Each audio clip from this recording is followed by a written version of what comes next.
These are the bulkhead fittings that were for the truck, for running the brake lines and the two axle vents.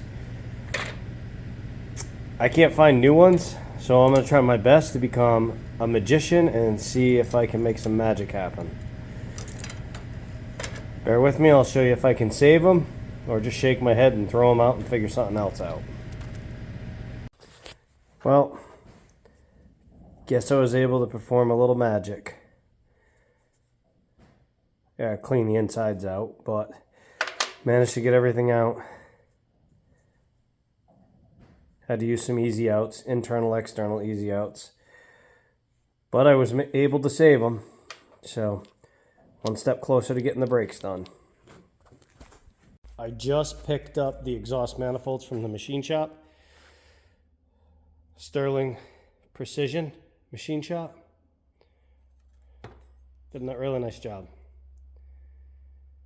So now I know they're going to seal flat on there. So I'm going to put them on so I can finish building the rest I need to. He's going to machine up a couple more pieces for me. Then after everything's done, I'll grind it up, clean it, and then put the header wrap on it. And that part will be done. Working on the brakes right now, working on the vent tubes. Ordered up some parts for the rear brakes. Front, I still got to pull apart and see if I can get some top hat style disc brakes to fit on it. Well, I'll get back to you as soon as I get a little bit more done here. Just got a box in from eBay. I bought all the wheel cylinders and the line kits. Each kit comes with one of these lines, a splitter block. Comes with 2 wheel cylinders, brass fittings, hardware, dust shields, or heat shields, I forget what they're called, in the kit.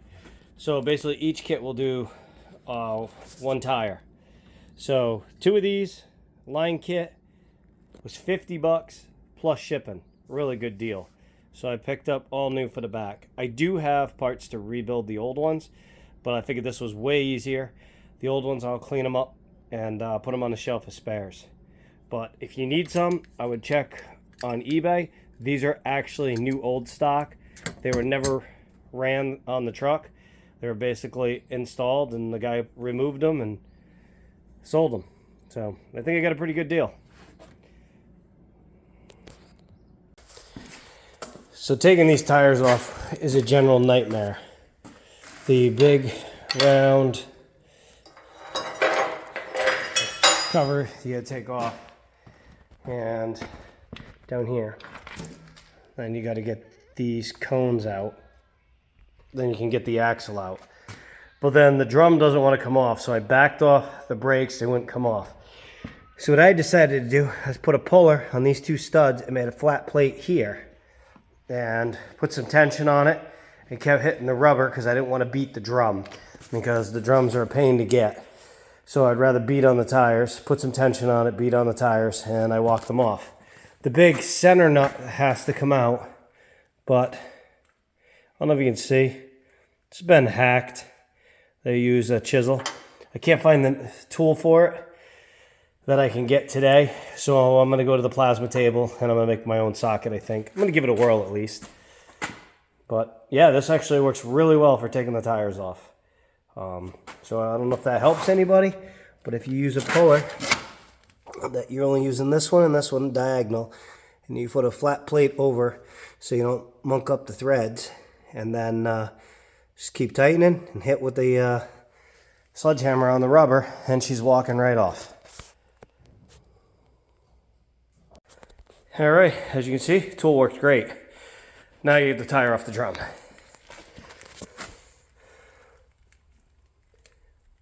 Not overly wicked bad. Definitely needs some axle seals. I think it was leaking. I'll have to order some of them up. Clean it up. Everything else looks like it's in fairly good shape.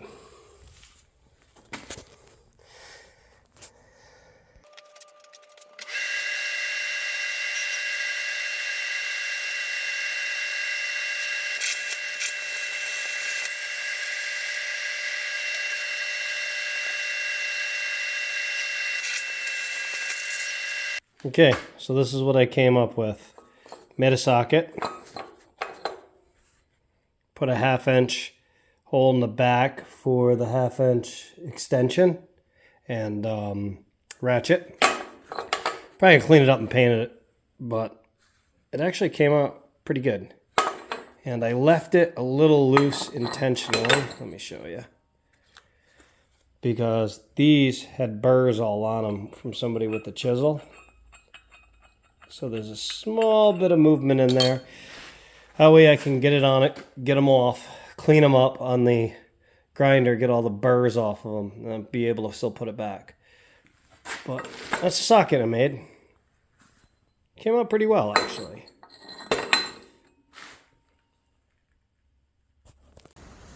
All right, got the brakes done. At least one axle, I should say. Was a little bit of a challenge, but I got it done. So what I figured out, it's taking me a little while to figure out, but there's a slot here on the back shoe on these GM axles. That has to face down. This one has to go up. You gotta give it a little love with a rubber hammer to get the shoes to clear the backing plate carefully. I was trying to be really gentle with it and I couldn't get it to go. Got a little forceful and it worked perfect. New wheel cylinders, dust shields are on. Cleaned up everything else. Wire brushed and painted the inside of the backing plate because when we paint the frame, we're not going to be able to get to those. Cleaned up all the shoes, got them all nice and clean. The only thing I got left to do is the brake lines, which I'm waiting on that. I need some fittings. They sent me the wrong ones. And going to do all 4 of the other tires. I was told here too to put a piece of, let me grab it, gasket material, cork gasket material. It was told by a guy who works on these trucks all the time to put it right here.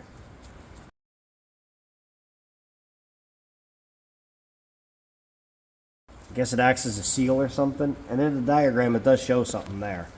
So you got to do that. The tensioners, if you want to figure out how to get them out, you got to unscrew them that direction and then push them out with a pin. I wire wheeled them, never seized them, put them all back on there. Gonna do all 4 wheels, put it up on jack stands. I gotta wait for the seals to come in from Memphis Equipment.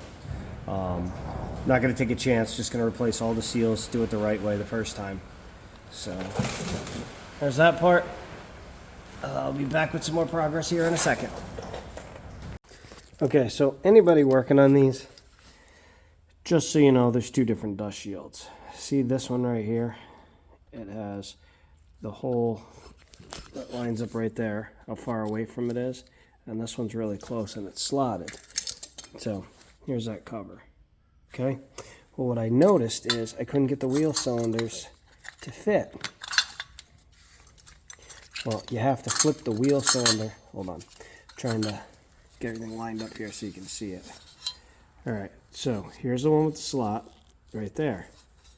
Now look at this one. The slot is up here. So I have to reuse this dust shield or heat shield or whatever you want to call it instead of this one. And I was like, well, great. Now the oil line goes in the wrong spot on here. But this bleeder can go to either one of these holes, and so can't that banjo fitting. If you look down in there, it's tapered. So it doesn't matter which side gets fuel oil and which one gets the bleeder. So what you do is you take them, you flip them, and there's the dust shield. So then I take the dust shield and I can toss the dust shield on here.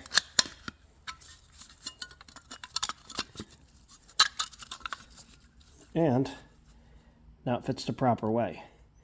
So something I just figured I'd let you guys know because I was a little confused at first, and then I tried it and it worked.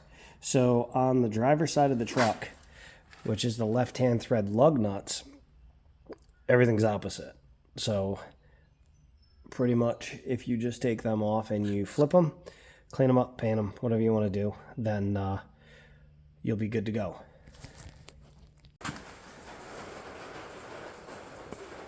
Here's the lines, the new wheel cylinders.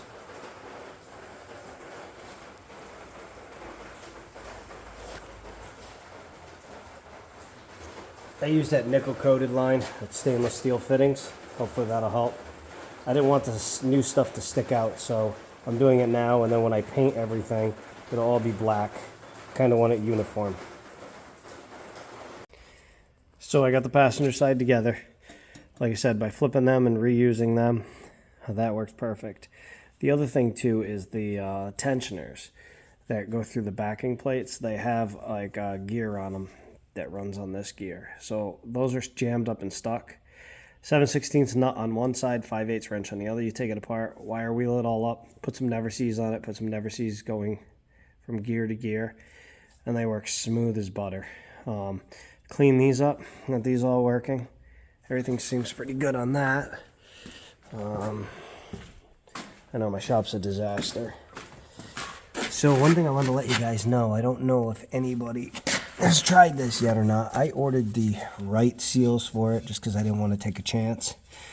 But there is a, I don't know if you can see it, national seal. And it's a 455137. They were running them on the truck.